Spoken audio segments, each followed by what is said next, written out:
మాట్లాడటం కంటే ఎప్పుడు నటించేటువంటి వాడు. ఎందుకంటే తుపాకి రాజ్యం, భారతి, ప్రజాదేవత, డప్పు సాయిగాడు, చీమలు పెట్టిన పుట్టలు, వీటన్నింటికంటే ముందు నేను రమణ వేసినటువంటి నాటకాలు చూసింది అక్బర్, మతిలేని మహారాజు. మా చిన్నప్పుడు చూశాను, చాలా బాగా చేశారు. అందుకే వారు కూడా ఆ కోణంలోనే వారి యొక్క కుటుంబ సభ్యుల్లో రమణకి అంతో ఇంతో అంటిందని చెప్పొచ్చు. ఒక్క గెలుపునీదే నాటకం గురించి ఒక మాట చెప్తాను. ఇక్కడ 45 తర్వాత చాలా తీవ్రంగా మనసుతో ఘర్షణ పడుతూ, నేను చూసినటువంటి సమాజం వేరు, నేను చదివినటువంటి సాహిత్యం వేరు, అభ్యుదయ సాహిత్యానికి బయట కనిపిస్తున్నటువంటి ఒక సమాజంలో ఉన్నటువంటి పాత్రలకు చాలా తేడా ఉందని చెప్పేసి అవుతున్నటువంటి రోజుల్లో పక్కనే రేపాలకు పక్కన ఉన్నటువంటి జగ్గూడు అనేటువంటి గ్రామంలో 2 భూస్వాములను ఆనాడు అతి కిరాతకంగా చంపడం ఏదైతే ఉందో తనని కలిసివేసింది.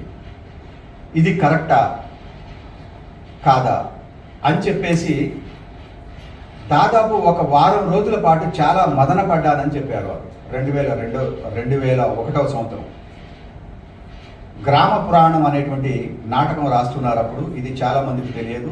గొప్పలూరు నరసింహం, కేఎల్ నరసింహరావు గారు మా ఇంటికి వచ్చి ఆ గ్రామ పురాణం నాటకాన్ని చదివి నాకు వినిపించి అప్పుడు చెప్పింది అన్నమాట.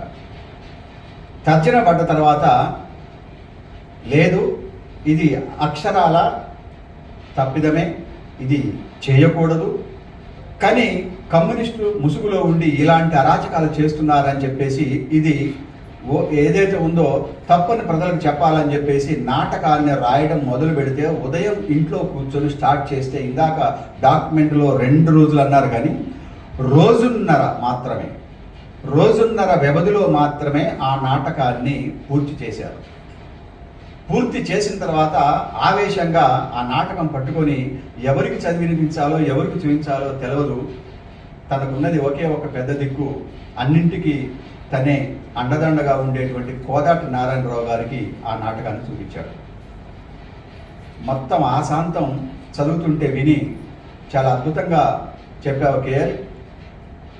ఈ నాటకం ఏదైతే ఉందో ఇది ప్రజల యొక్క గెలుపు కాబట్టి ఈ నాటకానికి నేనే పేరు పెడుతున్నా, గెలుపు నీదే ఈ నాటకం పేరు అని చెప్పేసి దానికి పేరు పెట్టింది కూడా కోదాటి నారాయణరావు గారు. దీన్ని ప్రదర్శించడానికి కళాకారులు